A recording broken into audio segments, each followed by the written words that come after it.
Monsieur les chefs des agences des Nations Unies ici présents, FAO, UNFPA, OMS, UNICEF, PNUD, représentants du bureau du coordinateur résident du système des Nations Unies, représentants du commissariat général au plan, honorable assistance, bonjour. Il m'a été donné l'opportunité d'officier en tant que maître de cérémonie dans la signature du plan de travail annuel 2025 entre l'Union des Comores, représenté par le ministre des Affaires étrangères par intérim et le système des Nations Unies, représenté par le coordinateur résident. Le PTA, comme on l'appelle communément, permet la mise en œuvre des activités planifiées et la mobilisation des ressources dans le contexte du plan cadre de coopération des Nations Unies pour le développement durable, signé le 26 juillet 2021 au titre de la période 2022-2026. L'année 2025 constituera la 4e année de mise en œuvre de ce plan cadre qui s'alignera à la vision d'émergence des Comores à l'horizon 2030 initiée par son Excellence le Président Azali Assoumani. Nous souhaitons tous et toutes qu'avec l'assistance de nos partenaires multilatéraux et bilatéraux et la contribution de tout et chacun, notre pays puisse atteindre ses objectifs de développement. Ainsi, avant de procéder à la forme de signature du PTA, nous aurons d'abord un mot introductif du coordinateur résident, mais aussi un mot introductif du ministre des Affaires étrangères. Nous aurons ensuite une présentation des grandes réalisations 2024 de l'UNSCF, mais aussi du plan de travail annuel dans le cadre du cadre de coopération qui sera fait par M. Mounir Mouroudine, chargé du suivi et évaluation au bureau du coordonnateur résident. Nous aurons ensuite, pour finir, la signature du PDA 2025 et la clôture du copier. Sans plus tarder, je laisse la parole à Monsieur le coordinateur résident du système des Nations Unies pour s'adresser à l'assistance de ce coordinateur.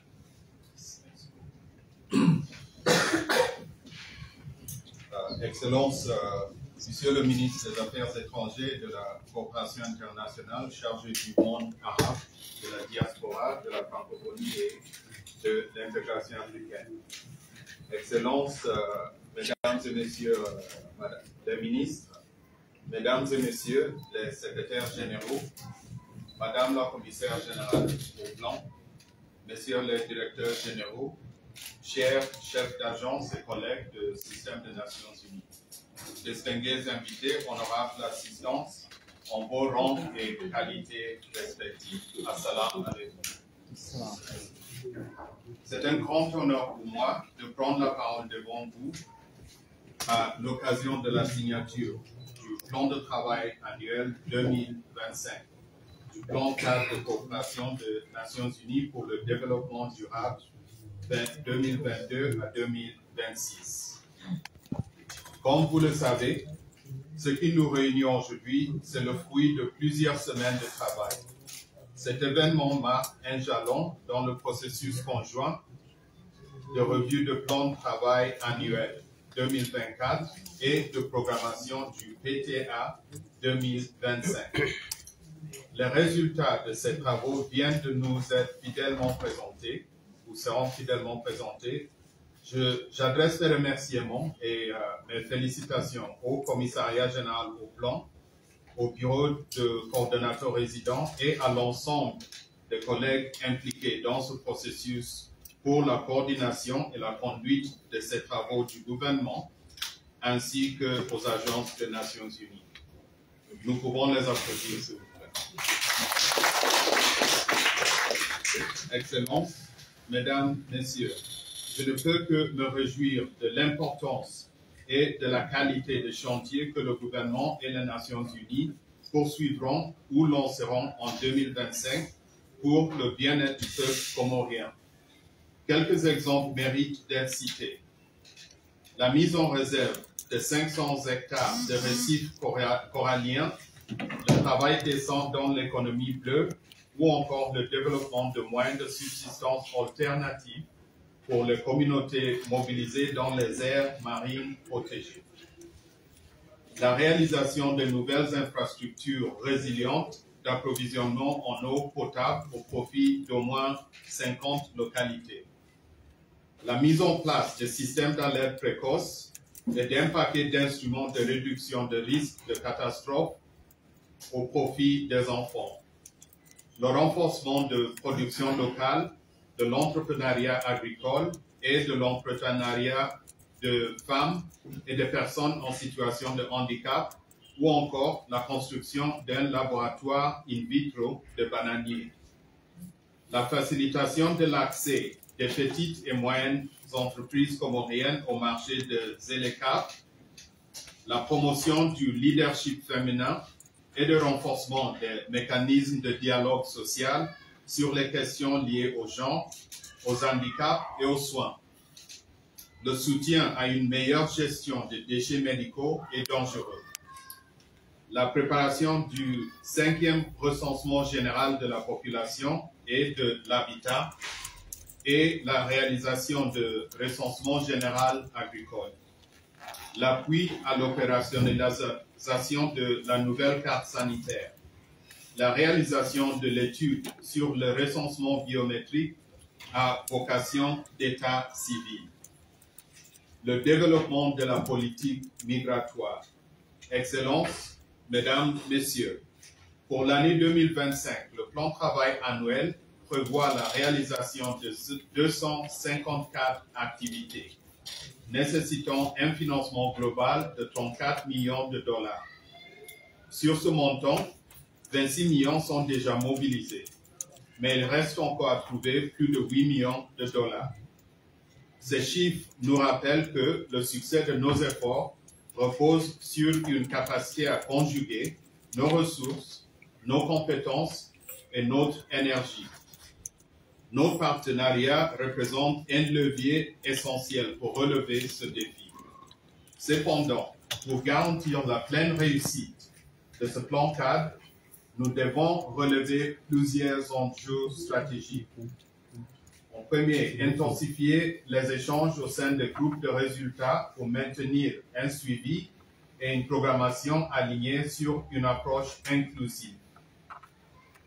Deuxième, rendre opérationnel le dispositif de suivi de plan Comores émergent, favorisant ainsi une meilleure coordination entre les parties prenantes nationales et les partenaires internationaux. Aussi, assurer l'intégration du PTA 2025 dans le plan d'action gouvernemental et le plan de département ministériel concernés. Dernièrement, il faut aussi concentrer nos efforts sur la mobilisation conjointe des ressources pour couvrir les besoins encore non financés de l'année 2025. Excellences, Mesdames, Messieurs, au nom des chefs d'agence et de l'ensemble du personnel des Nations Unies aux Comores, permettez-moi de réitérer nos plus sincères remerciements pour la confiance et l'appui continu de la gouvernement et le peuple comorien ont manifesté tout au long de nos partenariats. L'année 2025 est une année anniversaire particulière puisqu'elle marquera le 5e anniversaire de l'indépendance des Comores et de son statut de membre des Nations Unies.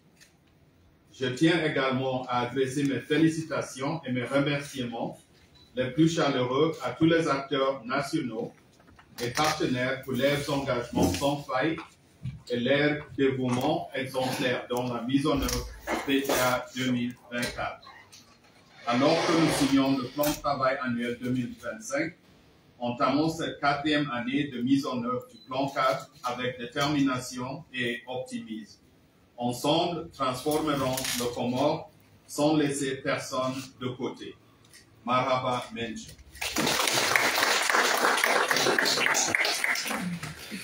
Monsieur le coordonnateur résident pour ce monde positif, comme à l'accoutumée, nous enchaînerons avec un mot positif du ministre des Affaires étrangères par l'intérim, monsieur le ministre. Excellences, Mesdames et Messieurs les ministres, Monsieur le coordinateur résident du système des Nations Unies, Madame la commissaire générale au plan, Mesdames et Messieurs les représentants des agences des Nations Unies, distingués invités, chers partenaires, Mesdames et Messieurs, honorables assistants.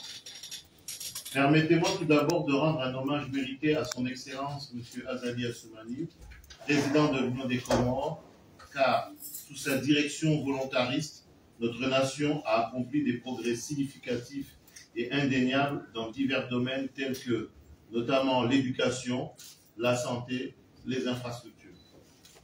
Ainsi, sa vision et son engagement indéfectible pour faire des Comores un pays émergent à l'horizon 2030 devient de plus en plus une réalité.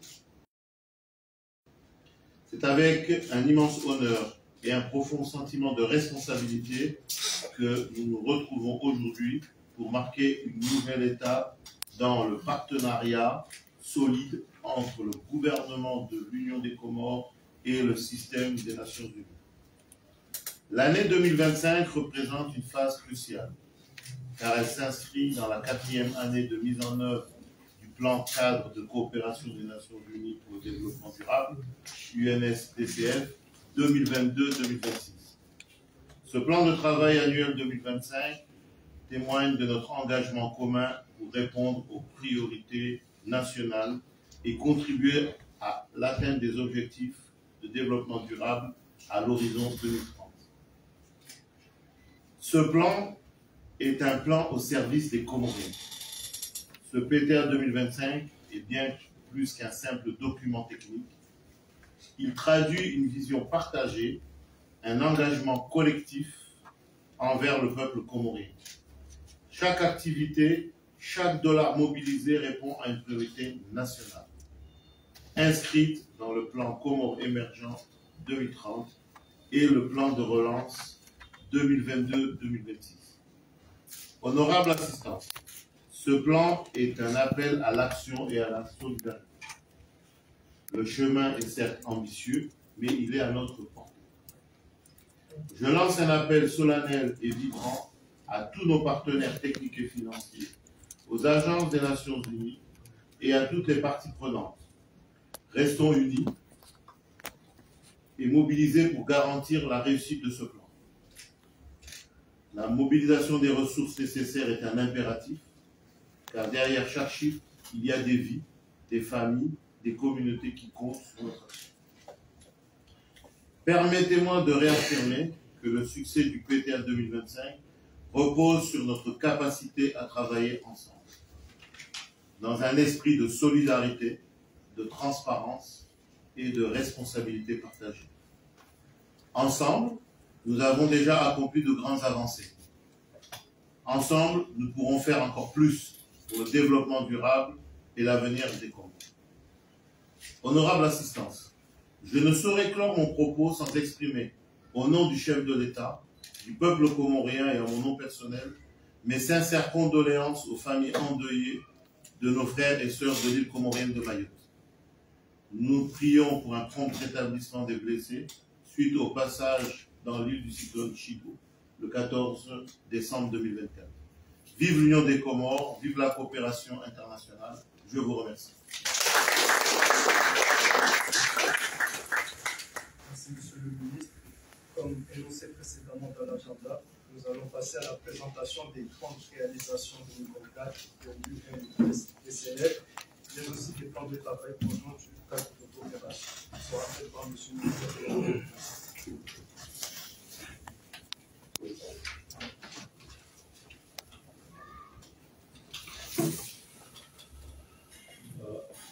Excellences, mesdames et messieurs, nous avons l'honneur de présenter, partager les principaux résultats issus du processus conjoint mené sous le leadership national du Commissariat général au plan, axé sur la préparation de la planification pour l'année 2025 du plan cadre de coopération pour le développement durable, aligné au plan commun émergent pour pouvoir réaliser les ODD et l'agenda 2063. Dans un premier temps, nous avons voulu partager les éléments du bilan 2024, même si il reste provisoire étant donné que la clôture définitive sera faite après 31 décembre et le rapport sera disponible le 31 mars 2025. comme réalisation appuyée par ces agences résidentes et non résidentes. On peut citer en 2024 le renforcement de la gestion des aires maritimes protégées, la construction des laboratoires nationaux pour la qualité de l'eau et l'analyse hydrogéologique des ressources en eau, des infrastructures aussi pour accroître la résilience en matière d'approvisionnement en eau, aussi au niveau de la mise en œuvre de la zone de libre-échange continental. Il y a eu des sensibilisations qui sont faites dans le cadre du plan de mise en œuvre de ce projet. Aussi, le renforcement de la production agricole, notamment par l'installation des serres pour la multiplication des semences. Des actions aussi au niveau du renforcement des chaînes de valeur, notamment par l'installation des infrastructures de production, stockage, transformation et de commercialisation.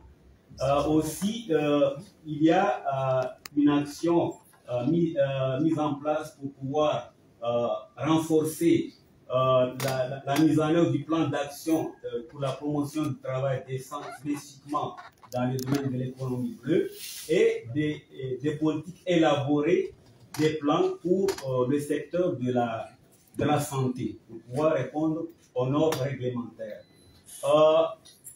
Au niveau de la santé, comme vous le savez, il y a eu des actions qui continuent au niveau de l'appui pour la gestion de l'épidémie de choléra, incluant la vaccination et aussi des situations d'urgence, la fourniture des équipements, médicaments et produits de santé, le renforcement au niveau de la coordination, la planification, le suivi et évaluation au niveau du secteur de la santé, et des formations spécialisées pour les unités spécifiques pour les enfants et les femmes au profit des forces de sécurité, une mise à l'échelle aussi des comités de veille et de prise en charge pour les violences, notamment les violences basées sur les genres, une plateforme nationale de données multisectorielles qui fait intervenir plusieurs secteurs a été installée à l'INSED et sa mise à jour continue avec l'appui du système de Nations Unies.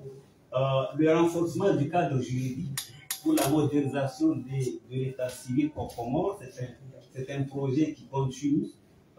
Aussi, le renforcement de 300 femmes candidates, plus de 300 femmes candidates aux élections législatives et municipales de 2025 qui viennent d'être clôturées. Sur la base de ce bilan, dont les éléments, une partie des éléments je viens de présenter, nous avons élaboré conjointement le plan de travail annuel qui va être appuyé par ces agences résidentes et non résidentes au niveau de 4 piliers qui constituent la structure du plan cadre de coopération à travers le pilier planète, prospérité, paix et fête, pour un total d'un volume de 254 activités réparties comme vous le voyez.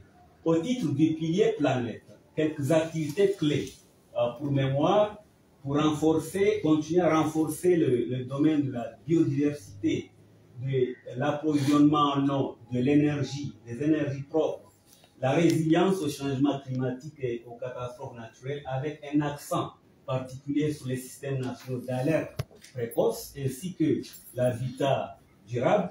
Donc, il y a quelques activités, notamment sur les textes juridiques pour renforcer la loi cadre relative à l'environnement, le développement d'une approche intégrée pour l'économie bleue et l'appui sur, au niveau des structures sanitaires en termes d'énergie, en termes d'approvisionnement en eau et d'assainissement qui doivent être améliorés, des infrastructures aussi d'approvisionnement résilient en eau potable au profit de 23 villages de la zone Bambao-Tsanda, et aussi le renforcement de la gestion des données et de l'information pour les systèmes d'alerte précoce, la stratégie aussi de communication et d'engagement communautaire pour ces systèmes d'alerte précoce entre également dans les interventions pour le pilier planète.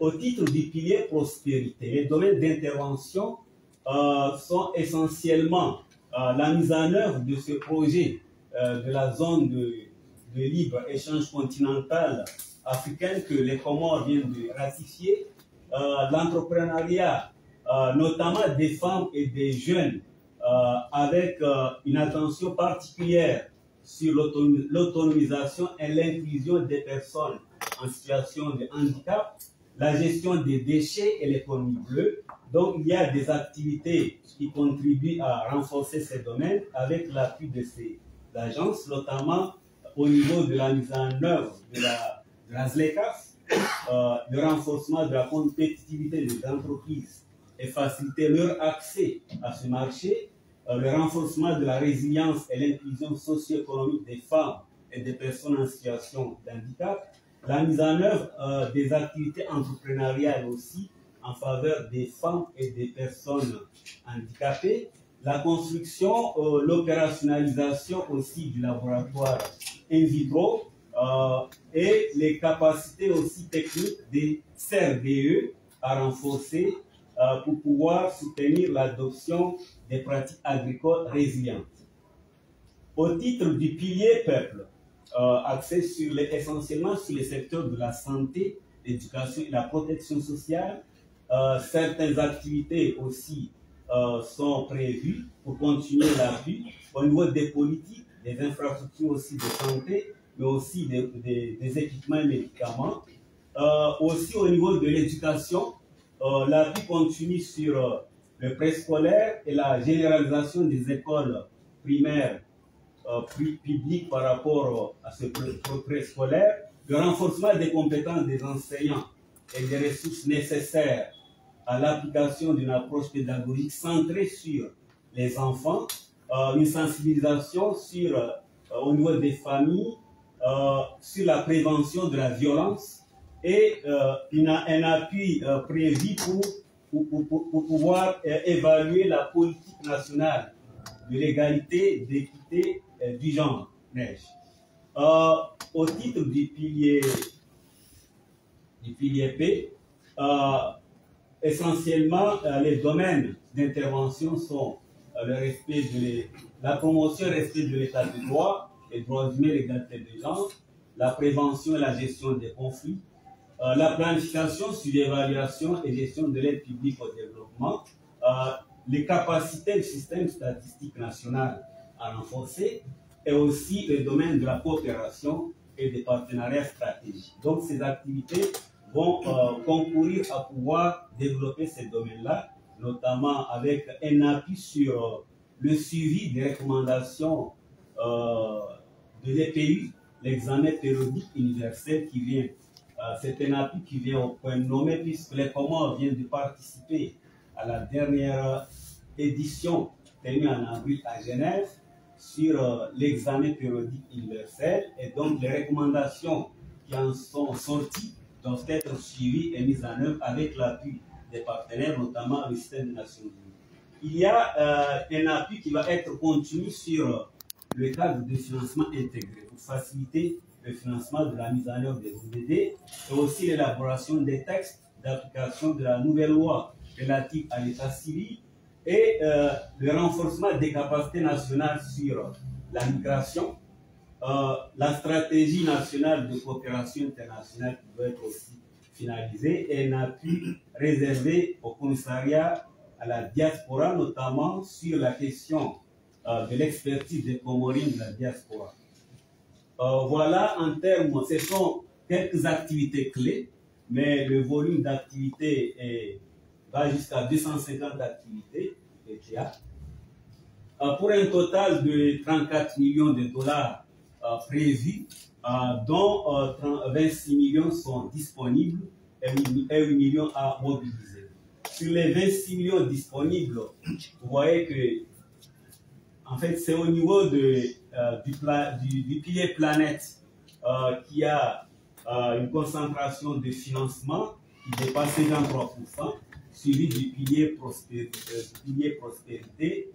peuple, et le pilier P qui est en dernière position en termes de financement. C'est presque la même structure de financement que nous avons chaque année au niveau du plan cadre de coopération, sauf que pour cette année, le pilier prospérité est en progression par rapport à l'année passée. Et les agences qui se sont déjà engagées à apporter ces financements et à mobiliser le GAP sont les suivantes. Voilà, je pense que merci beaucoup pour votre... Merci M. Mounir pour cette présentation de qualité. Avant de passer à la signature du PPA, nous allons prendre quelques questions, des suggestions ou recommandations sur l'exposé qui vient d'être fait. Merci.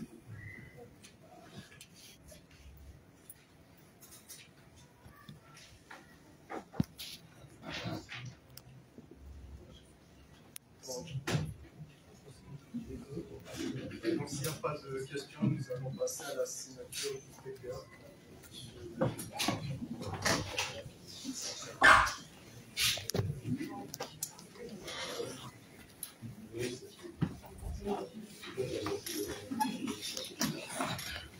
Sharaf.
Donc, avant de clore la cérémonie, il y aura une nouvelle clôture.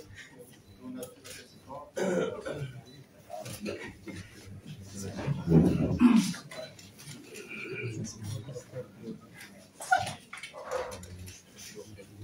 Bon, je n'ai pas un texte préparé pour ça. Essentiellement, ça ne consiste que beaucoup de remerciements. En commençant par son Excellence qui porte deux doubles casquettes très lourdes en cette période des élections. C'est son ministère qui gère, mais il a aussi assumé pour un autre ministère qui est très important pour le pays. Je remercie aussi la coopération qu'on a avec tous les ministères qui sont ici présents, ainsi que d'autres qui ne le sont pas. C'est pas, comme je dis souvent aux autres collègues du système, qu'au Comores, on a accès au gouvernement. Le gouvernement est ouvert, elle nous facilite notre travail, juste aussi comme nous aussi, on facilite le leur. Parce qu'on est ici dans un esprit de partenariat. Je réserve des remerciements particuliers au commissariat général du plan. On est avec tout le temps